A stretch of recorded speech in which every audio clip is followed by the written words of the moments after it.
V.I. Lenin. The Growth of Capitalist Wealth. Published, Pravda No. 131, June 9, 1913. Signed, V.I. Published according to the Pravda text. Source: Lenin Collected Works, Progress Publishers, 1977, Moscow, Volume 19, pages 203-205. Translated, the late George Hanna. Transcription / markup, art symbolic public domain, Lenin Internet Archive. You may freely copy, distribute, display and perform this work, as well as make derivative and commercial works.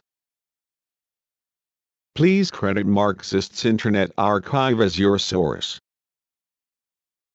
README. Capitalists are not inclined to be frank about their incomes. Commercial secrets are strictly guarded, and it is very difficult for the uninitiated to penetrate the mysteries of how riches are piled up.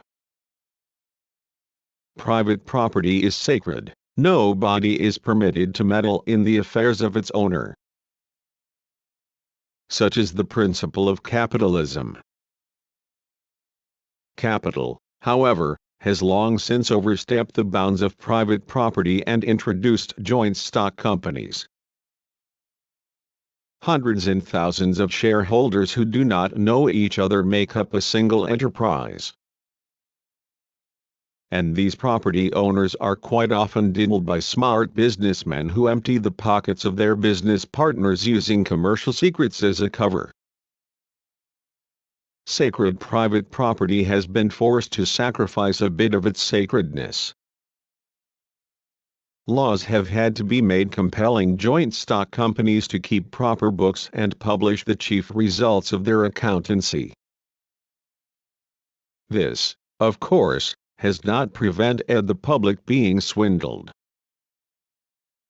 The swindling has merely taken new forms and become more subtle than before. Big capital, gathering around itself small sums of shareholders' capital from all over the world, has become more powerful still. Through the joint stock company, the millionaire now has at his disposal not only his own million, but additional capital of, say, 800,000 rubles that may have been gathered from 8,000 petty proprietors. This makes the absurdity of capitalism much clearer to the masses of the population. Take, for example, the published reports of insurance companies in Russia over a period of 10 years, from 1902 to 1911. In 1902 share capital amounted to 31.3 million rubles, in 21 joint stock companies, and in 1911, in the same 21 companies, it was 34.8 million rubles. The greater part of the capital usually belongs to a handful of millionaires.